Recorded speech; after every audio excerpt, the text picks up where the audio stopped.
Hey church, I hope your week has started well.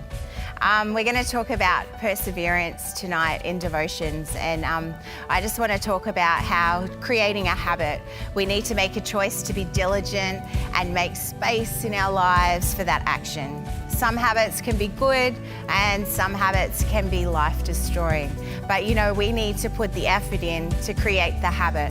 It just doesn't happen automatically.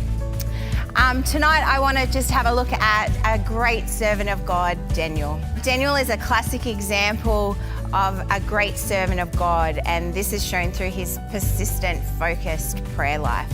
He shows us how important it is that we individually and corporately as a church need to be persistent in our prayer life, and that we need to focus our prayers on specific objectives that are the will of God.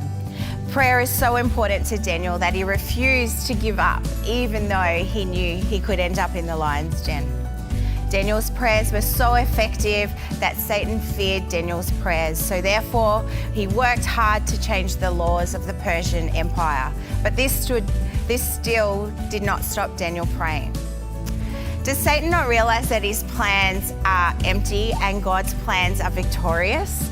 Obviously not, because he keeps trying to derail the purpose of people's lives. So church, my question to you is, are your prayers frightening off the devil? Do you persevere even when you don't feel like it?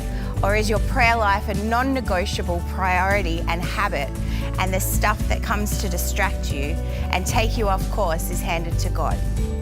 We also see Daniel is not just a man of prayer, but he's in the scriptures. He reads the scriptures, and those two come together, and we need both of them to work together, and because it gives us a personal understanding and direction of God's will over our life.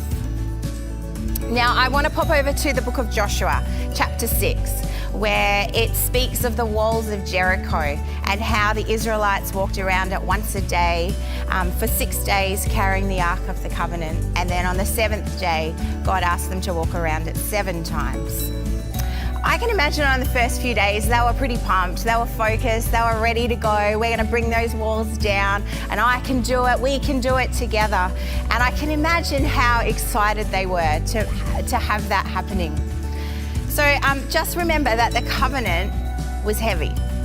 It wasn't like an iPhone or a Samsung. It was heavy, it was stone. So on the 7th day, when God commanded them to march around the city 7 times, I wonder how they were feeling. Were they going, oh my goodness, do we have to do this again? And now he wants us to do it 7 times? Were they disgruntled? Were they saying, oh, I can't do it, God. I can't do it. I'm too tired. No, they kept going. They kept going, and they marched around the walls 7 times, and the walls fell down. And as the walls fell down and they crumbled, what was left, the rubble of the wall became opportunities and pathways for them to walk on. Don't let the walls of anxiety and fear hold you back. Don't let the walls of inadequacy hold you back. Don't let the walls of someone's opinion hold you back.